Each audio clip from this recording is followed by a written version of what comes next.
ನಮಸ್ಕಾರ ವೀಕ್ಷಕರೇ ರಾಹುಲ್ ಗಾಂಧಿ ವಿರೋಧ ಪಕ್ಷದ ನಾಯಕ ಆಗಿದ್ದೇ ಆಗಿದ್ದು ಲೋಕಸಭೆಯಲ್ಲಿ ಆಡಳಿತ ಪಕ್ಷದ ನಾಯಕರು ಹಬ್ಬದಂತೆ ಸಂಭ್ರಮಿಸಿದ್ರು. ರಾಹುಲ್ ಏನಾದ್ರೂ ಎಡವಟ್ಟನ್ನ ಮಾಡ್ತಾರೆ ಅಂತ ಬಿಜೆಪಿ ನಿರೀಕ್ಷಿಸಿತ್ತು. ಅದಕ್ಕೆ ತಕ್ಕಂತೆ ಸಂಸತ್ ಕಲಾಪದ ಶುರುವಿನಲ್ಲೇ ಆಡಳಿತ ಪಕ್ಷದ ಬಾಯಿಗೆ ರಾಹುಲ್ ಆಹಾರ ಆಗಿದ್ದಾರೆ. ರಾಹುಲ್ ಮಾತನ್ನೇ ಈಗ ಬಿಜೆಪಿ ಅಸ್ತ್ರವಾಗಿಸಿಕೊಂಡಿದೆ. ವೀಕ್ಷಕರೇ, ಈ ಬಾರಿ ಸದನದಲ್ಲಿ ಪ್ರಬಲ ಪ್ರತಿಪಕ್ಷಗಳ ಉಪಸ್ಥಿತಿ ಎನ್ಡಿಎ ಸರ್ಕಾರಕ್ಕೆ ತಲೆನೋವಾಗಲಿದೆ ಅಂತಲೇ ಹೇಳಲಾಗ್ತಾ ಇತ್ತು. ಆದರೆ ಈ ನಡುವೆ ಲೋಕಸಭೆಯಲ್ಲಿ ರಾಹುಲ್ ಗಾಂಧಿ ಆಡಿದಂತಹ ಮಾತು ಕಿಚ್ಚು ಹೊತ್ತಿಸಿದೆ. ಹಿಂದುತ್ವದ ಬಗೆಗಿನ ಹೇಳಿಕೆ ಈಗ ಭಾರೀ ಚರ್ಚೆಗೆ ಗ್ರಾಸವಾಗಿದೆ. ಇನ್ನು ಪ್ರಧಾನಿ ನರೇಂದ್ರ ಮೋದಿಯಂತೂ ಸದನದಲ್ಲಿ ಕೆಂಡಾಮಂಡಲವಾಗಿದ್ದಾರೆ. ಅಕ್ಷರಶಃ ಸಂಸತ್ತಿನಲ್ಲಿ ಅಬ್ಬರಿಸಿದ್ದಾರೆ. ರಾಹುಲ್ ಹೇಳಿಕೆಯ ನಡುವೆ ಮಧ್ಯಪ್ರವೇಶ ಮಾಡಿದ್ದಾರೆ.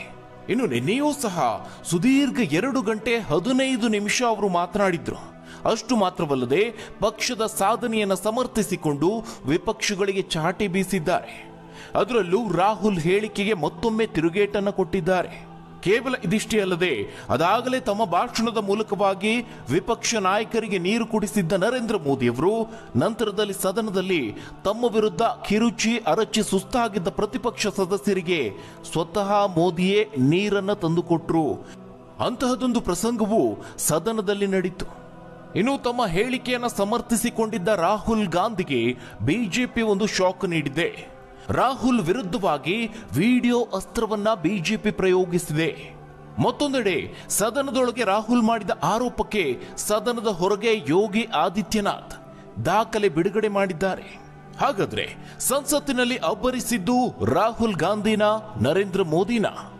ರಾಹುಲ್ ಗಾಂಧಿಯನ್ನ ಬಚ್ಚ ಅಂದ್ರ ಮೋದಿ. ಮೊದಲ ಬಾರಿಗೆ ಗರ್ಜಿಸಲು ಹೋಗಿ ಎಡವಿದ್ರ ರಾಹುಲ್ ಗಾಂಧಿ ವಿಡಿಯೋ ಬಿಟ್ರ ಮೋದಿ ಪಡೆ. ಯೋಗಿ ವಿರುದ್ಧ ಅಬ್ಬರಿಸಲು ಹೋಗಿ ಮುಗ್ಗರಿಸಿ ಬಿದ್ರ ರಾಹುಲ್. ಸದನದಲ್ಲಿ ತನ್ನ ಕೈಯಾರೆ ಮೋದಿ ನೀರು ಕೊಟ್ಟಿದ್ದು ಯಾರಿಗೆ? ಆ ಎಲ್ಲದರ ಬಗ್ಗೆ ಸಂಪೂರ್ಣ ಮಾಹಿತಿಯನ್ನ ನೋಡೋಣ. ಅದಕ್ಕೂ ಮುನ್ನ ವೀಕ್ಷಕರೇ, ಮುಖ್ಯ ವಿಚಾರಗಳನ್ನ ಚರ್ಚಿಸಬೇಕಾದ ಸದನದಲ್ಲಿ ಕಾಲಹರಣ ಆಗ್ತಿದೆ ಅಂತ ನೀವು ಸಹ ಹೇಳೋದಾದ್ರೆ ತಪ್ಪದೆ ಈ ವಿಡಿಯೋವನ್ನ ಲೈಕ್ ಮಾಡಿ ನಿಮ್ಮ ಅಭಿಪ್ರಾಯವನ್ನ ತಿಳಿಸಿ. ಹಾಗೆ ರಾಜಕೀಯದ ಪ್ರತಿಯೊಂದು ಸುದ್ದಿಗಳಿಗಾಗಿ ತಪ್ಪದೆ ಚಾನೆಲ್ಗೆ ಸಬ್ಸ್ಕ್ರೈಬ್ ಮಾಡಿ. ವೀಕ್ಷಕರೇ, ಲೋಕಸಭಾ ಚುನಾವಣೆಯಲ್ಲಿ ಫಲಿತಾಂಶವನ್ನು ಗಮನಿಸಿದಂತಹ ಸಂದರ್ಭದಲ್ಲಿ ಎನ್ಡಿಎ ಸರ್ಕಾರವನ್ನು ರಚಿಸಿದ್ರೂ ಪ್ರಬಲ ಪ್ರತಿಪಕ್ಷ ಸಂಸತ್ತಿನಲ್ಲಿರುತ್ತೆ. ಹೀಗಾಗಿ ತಲೆನೋವು ತಪ್ಪಿದ್ದಲ್ಲ ಅನ್ನೋ ಮಾತುಗಳಿತ್ತು. ಆದರೆ ಶುರುವಿನಲ್ಲೇ ವಿರೋಧ ಪಕ್ಷದ ನಾಯಕನ ಹೇಳಿಕೆ ಆಡಳಿತ ಪಕ್ಷಕ್ಕೆ ಅಸ್ತ್ರವಾಗಿ ಪರಿಣಮಿಸಿದೆ. ಲೋಕಸಭೆಯಲ್ಲಿ ರಾಹುಲ್ ಗಾಂಧಿ ಆಡಿದ ಮಾತು ಕೋಲಾಹಲವನ್ನು ಸೃಷ್ಟಿ ಮಾಡಿದೆ. ಪರಿಣಾಮ ಬಿಜೆಪಿ ಸದನದ ಒಳಗೆ ಹಾಗೆ ಹೊರಗೆ ಹೋರಾಟಕ್ಕೆ ಮುಂದಾಗಿದೆ. ಇಡೀ ದೇಶಕ್ಕೆ, ಇಡೀ ಹಿಂದೂ ಸಮಾಜಕ್ಕೆ ಕ್ಷಮೆ ಕೇಳಲೇಬೇಕು. ಹಿಂದೂ ವಿರೋಧಿ ಹೇಳಿಕೆ ನೀಡಿ ಅವಮಾನ ಮಾಡಿದ್ದಾರೆ, ಕ್ಷಮೆ ಕೇಳಬೇಕು ಅಂತ ಬಿಜೆಪಿ ಪಟ್ಟು ಹಿಡಿದಿದೆ. ರಾಹುಲ್ ನೀಡಿದ ಹೇಳಿಕೆಯ ಸುತ್ತ ವಿವಾದ ಸೃಷ್ಟಿಯಾಗಿದೆ. ಆದರೆ ಇದನ್ನು ಕಾಂಗ್ರೆಸ್ ಸಮರ್ಥಿಸಿಕೊಂಡಿದೆ. ರಾಹುಲ್ ಹೇಳಿದ್ರಲ್ಲಿ ಏನ್ ತಪ್ಪಿದೆ? ಬಿಜೆಪಿ ಕಳೆದ ಅವಧಿಯಲ್ಲಿ ಏನ್ ಮಾಡಿದೆಯೋ ಅದನ್ನ ವಿವರವಾಗಿ ಹೇಳ್ತಿದ್ದಾರೆ. ಅವರೇನು ಹಿಂದೂಗಳನ್ನ ಅವಮಾನ ಮಾಡಿಲ್ಲ. ಹಿಂದೂಗಳ ಹೆಸರಲ್ಲಿ ಬೂಟಾಟಿಕೆ ರಾಜಕಾರಣ ಮಾಡುವವರ ಟೀಕೆ ಮಾಡಿದ್ದಾರೆ. ಹಿಂದೂಗಳ ಹೆಸರಲ್ಲಿ ರಾಜಕೀಯ ಮಾಡುವ ಬಿಜೆಪಿ ಆರ್ಎಸ್ಎಸ್ ವಿರುದ್ಧ ರಾಹುಲ್ ಗುಡುಗಿದ್ದಾರೆ ಅಂತ ಕಾಂಗ್ರೆಸ್ ಸಮರ್ಥಿಸಿಕೊಂಡಿದೆ. ಆದರೆ ಇದಕ್ಕೆ ಪ್ರತಿಯಾಗಿ ಈಗ ಬಿಜೆಪಿ ವಿಡಿಯೋ ಅಸ್ತ್ರವನ್ನ ಪ್ರಯೋಗ ಮಾಡಿದೆ. ರಾಹುಲ್ ಗಾಂಧಿ ಅಸಲಿ ವಿಚಾರವನ್ನ ಬಿಚ್ಚಿಡ್ತೀವಿ ನೋಡಿ ಅಂತ ಬಿಜೆಪಿ ವಿಡಿಯೋ ಅಸ್ತ್ರವನ್ನ ಪ್ರಯೋಗಿಸಿದೆ.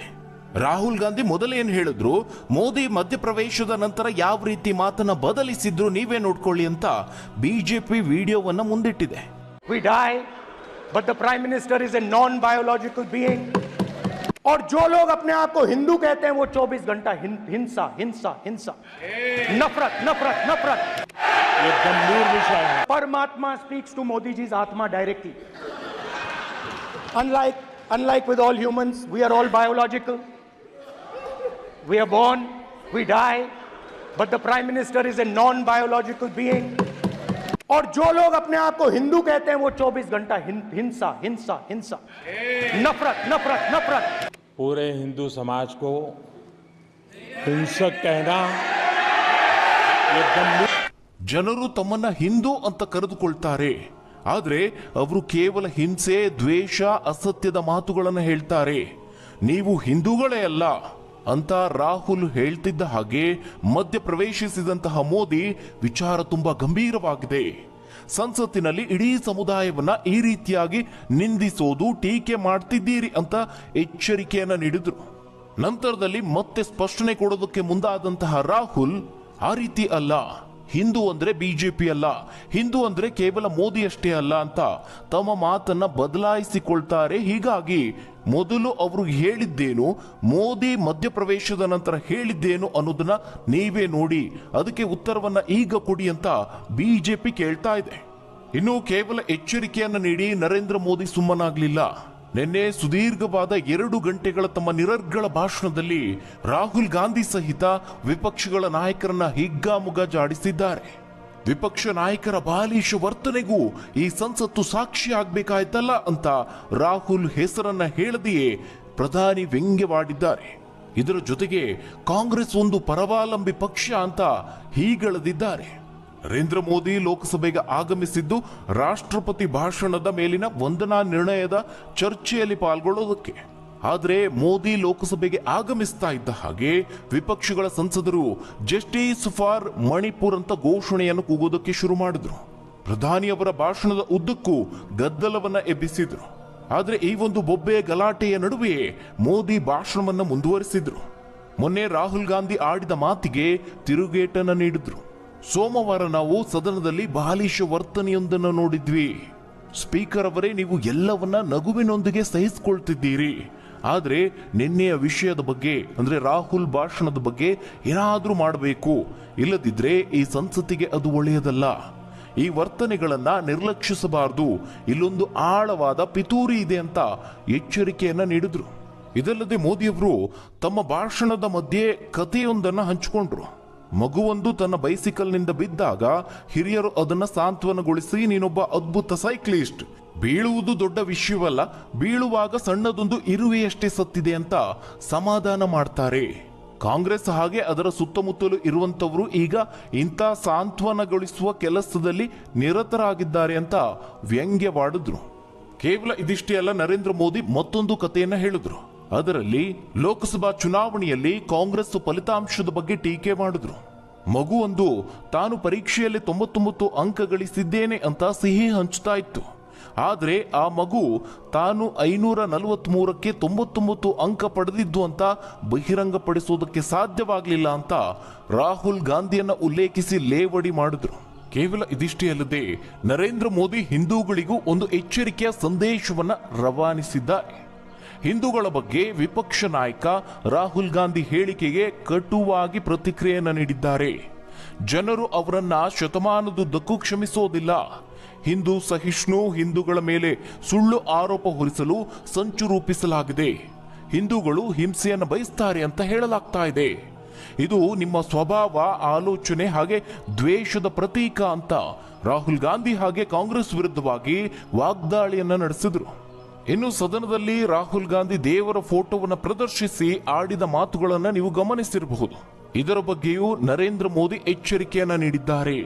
ದೇವರ ಫೋಟೋಗಳನ್ನು ಪ್ರದರ್ಶಿಸಿರೋದ್ರಿಂದ ದೇಶದ ನಾಗರಿಕರಿಗೆ ನೋವಾಗಿದೆ ಅಂತ ಪ್ರಧಾನಿ ಹೇಳಿದ್ರು. ನಮ್ಮ ದೇವರನ್ನ ಅವಮಾನಿಸಿದ್ದಾರೆ, ಯಾವುದರ ದರ್ಶನವಾಗುತ್ತದೋ ಅದು ಪ್ರದರ್ಶನವಾಗುವುದಿಲ್ಲ ಅಂತ ಟೀಕೆಯನ್ನ ಮಾಡಿದ್ರು. ನಿನ್ನೆಯ ಘಟನಾವಳಿಗಳನ್ನ ನೋಡಿದ ನಂತರ ಇದು ಕಾಕತಾಳಿಯೋ ಅಥವಾ ಪ್ರಯೋಗವೋ ಅಂತ ಹಿಂದೂಗಳೇ ನೀವೇ ಯೋಚಿಸಬೇಕಾಗಿದೆ ಅಂತ ಪ್ರಧಾನಿ ಎಚ್ಚರಿಸಿದ್ರು. ಇನ್ನು ಕಲಾಪದ ಶುರುವಿನ ದಿನಗಳನ್ನ ನೀಟ್ ಅಕ್ರಮದ ಕುರಿತಾಗಿಯ ಚರ್ಚೆ ಅಥವಾ ವಿವಾದ ತಿಂದು ಹಾಕಿತ್ತು. ಈಗ ನರೇಂದ್ರ ಮೋದಿ ಖಡಕ್ ಎಚ್ಚರಿಕೆಯನ್ನ ನೀಡಿದ್ದಾರೆ. ನೀಟ್ ಅಕ್ರಮದಲ್ಲಿ ಭಾಗಿಯಾದವರನ್ನ ಸುಮ್ಮನೆ ಬಿಡುವುದಿಲ್ಲ. ಸರ್ಕಾರ ಈ ವಿಷಯದಲ್ಲಿ ಗಂಭೀರ ಆಗಿದೆ ಅಂತ ಮೋದಿ ಹೇಳಿದ್ರು. ಪ್ರಶ್ನೆ ಪತ್ರಿಕೆ ಸೋರಿಕೆ ಸಮಸ್ಯೆಯನ್ನು ಪರಿಹರಿಸುವುದಕ್ಕೆ ಕಾನೂನು ರಚಿಸಲಾಗಿದೆ. ಶಿಕ್ಷಣ ವ್ಯವಸ್ಥೆಯನ್ನು ಬಲಪಡಿಸಿ ಅಗತ್ಯ ಕ್ರಮವನ್ನು ತೆಗೆದುಕೊಳ್ಳಲಾಗ್ತಾ ಇದೆ. ಪ್ರಕರಣದಲ್ಲಿ ಯಾರನ್ನೂ ಬಿಡುವುದಿಲ್ಲ, ದೇಶಾದ್ಯಂತ ಬಂಧನಗಳು ನಡೆಯುತ್ತಿವೆ ಅಂತ ತಿಳಿಸಿದ್ದಾರೆ. ಇನ್ನು ವಿಪಕ್ಷಗಳು ಸದನದಲ್ಲಿ ಗದ್ದಲ ಎಬ್ಬಿಸಿದ್ದಕ್ಕೆ ಸ್ಪೀಕರ್ ಓಂ ಬಿರ್ಲಾ ಸಹ ವಿಪಕ್ಷ ಸಂಸದರಿಗೆ ಛೀಮಾರಿ ಹಾಕಿದ್ರು. ಮೋದಿ ಭಾಷಣದ ಉದ್ದಕ್ಕೂ ವಿಪಕ್ಷ ಸಂಸದರು ಭಾರೀ ಗದ್ದಲವನ್ನ ಎಬ್ಬಿಸಿದ್ರು. ಮೋದಿ ವಿರುದ್ಧ ಘೋಷಣೆಯನ್ನ ಕೂಗಿ ಕೂಗಿ ಸುಸ್ತಾಗಿ ಹೋಗಿದ್ರು.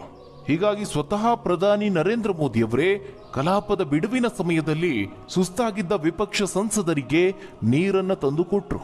ವಿಪಕ್ಷ ಸಂಸದರು ನೀರನ್ನ ಕುಡಿದು ದಣಿವಾರಿಸಿಕೊಂಡ ಪ್ರಸಂಗವೂ ನಡೀತು. ಇನ್ನು ಯೋಗಿ ಆದಿತ್ಯನಾಥ್ ಅವರು ಉತ್ತರ ಪ್ರದೇಶ ವಿಚಾರವನ್ನ ಕೆದಕಿದ್ರು. ಅಯೋಧ್ಯೆಯಲ್ಲೇ ಬಿಜೆಪಿ ಮುಗ್ಗರಿಸಿ ಬಿದ್ದಿದೆ. ಅಯೋಧ್ಯೆಯಲ್ಲಿ ಹಲವಾರು ಕುಟುಂಬಗಳಿಂದ ಬಿಜೆಪಿ ಅನ್ಯಾಯವಾಗಿ ಭೂಮಿಯನ್ನ ಕಿತ್ತುಕೊಂಡಿದೆ. ನಿರಾಶ್ರಿತರಾದವರಿಗೆ ಪರಿಹಾರವನ್ನ ಕೊಡ್ತಿಲ್ಲ ಅಂತ ಲೋಕಸಭೆಯಲ್ಲಿ ಒಂದು ಗಂಭೀರ ಆರೋಪವನ್ನ ಮಾಡಿದ್ರು. ಆದರೆ ಉತ್ತರ ಪ್ರದೇಶ ಸಿಎಂ ಆಗಿರುವ ಯೋಗಿ ಆದಿತ್ಯನಾಥ್ ಅವರು ಇದನ್ನ ನಿರಾಕರಿಸಿದ್ದಾರೆ.